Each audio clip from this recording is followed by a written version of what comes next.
In one of our Sunday school, one of our brothers asked a very powerful question. And he said, if after he has left the world, he has forsaken all, he has decided to cling to Jesus, and now he's in the church, and he still continues to suffer.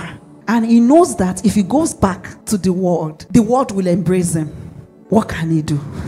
A lot of people can't imagine living their old ways of life and cleaving to Jesus. It's a very difficult thing for man to do. Forsaking all and clinging to Christ. Egypt is known to be a place of torment, oppression, though he has his own goodies, as Numbers stated it. Even though they are being oppressed, they are slaves in Egypt.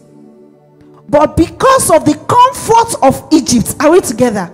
I wonder what comfort comes with oppression. I wonder what joy, what hope we have in the state of slavery. And this is what sin is to many of us, unknown to us. Sin is like a camp of Egypt, where it gives you a little goodies and you feel comfortable. It looks all good. It's very hard to live and cling to Jesus. Many justify why Egypt isn't so bad. And it's so sad that many people you would find on the table of this argument are Christians. Those who profess to be born again. Some will even give you different excuses. They'll say, it's never possible because their taste bud is craving Egypt.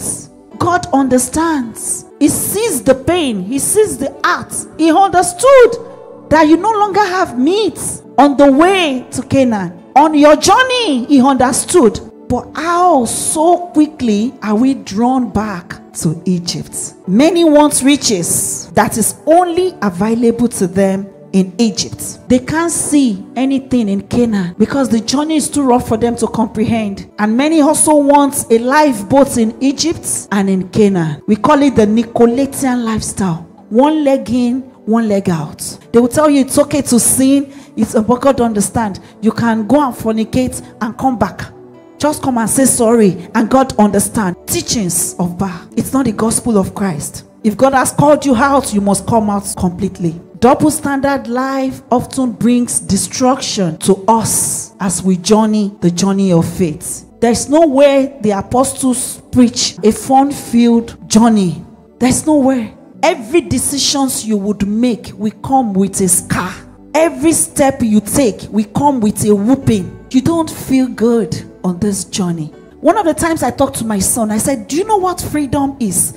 Freedom is when you have the opportunity to do something and you did not do it. That's when you are truly free.